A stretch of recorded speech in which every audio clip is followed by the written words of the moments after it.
kepikiran nggak, apa sih sebetulnya arti kaya itu? Kita sering banget loh salah kaprah soal ini. Kita pikir kekayaan itu ya soal apa yang bisa kita lihat, apa yang bisa kita pamerkan. Tapi gimana kalau saya bilang, kekayaan yang sejati itu justru hal-hal yang nggak kelihatan sama sekali. Yuk kita bongkar bareng-bareng ilusi yang sudah menjebak banyak orang ini. Mungkin bayangan kita soal orang kaya itu, ya, punya mobil mewah mengilap di garasi, siap dipamerin kapan aja.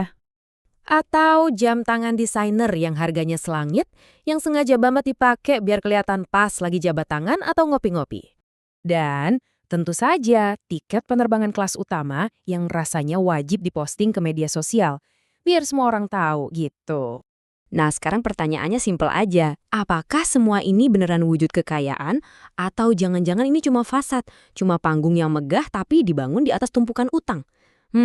Jawabannya seringkali lebih dekat ke pilihan kedua loh. Oke, kita masuk bagian pertama, jebakan gengsi. Di sini kita bakal bedah kenapa sih kita seolah terobsesi membeli barang-barang yang sebenarnya nggak kita butuhkan.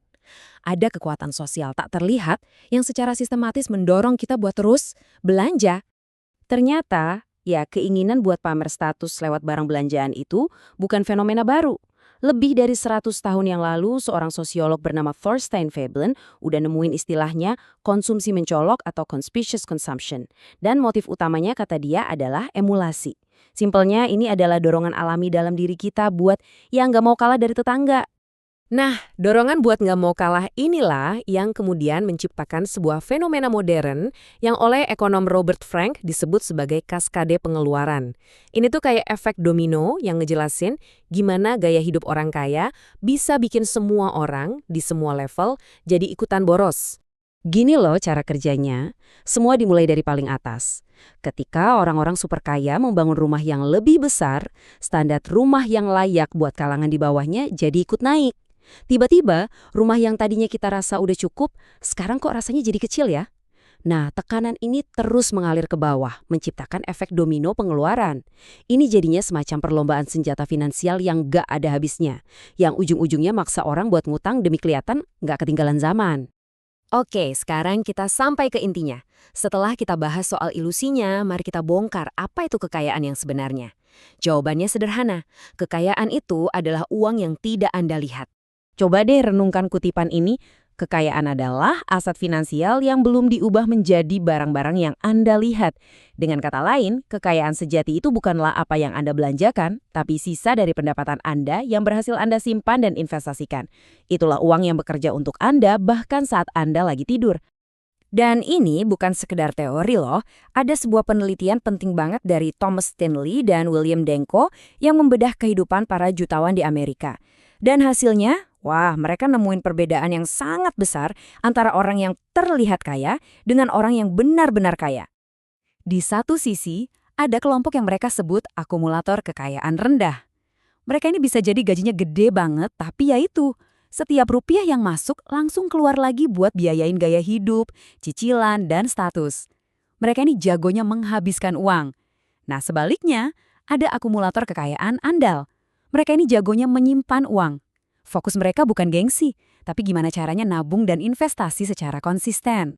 Jadi, gimana caranya biar kita bisa meniru para akumulator kekayaan yang andal ini?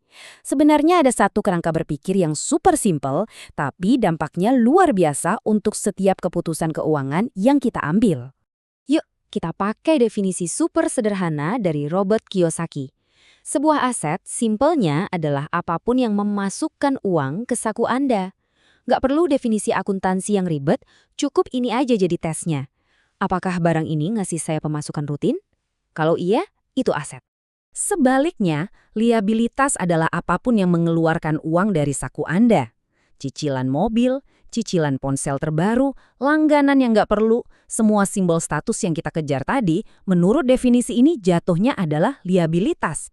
Mereka bukannya membangun kekayaan, tapi justru aktif menggerogoti kekayaan kita setiap bulan. Nah, ini dia poin terpentingnya. Sebelum Anda mau beli sesuatu yang besar berikutnya, coba berhenti dulu sebentar dan tanya ke diri sendiri. Barang ini bakal masukin uang ke saku saya atau justru ngeluarin uang dari saku saya?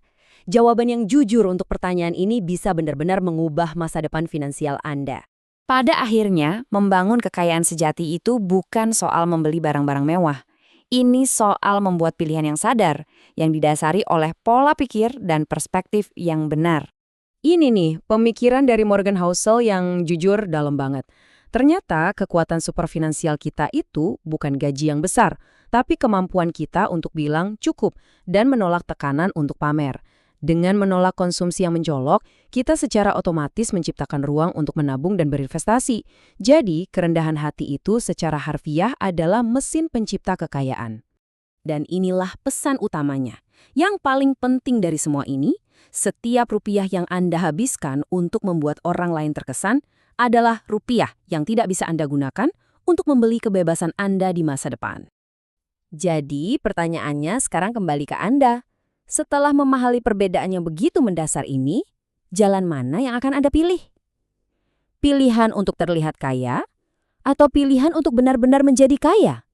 Semuanya ada di tangan Anda.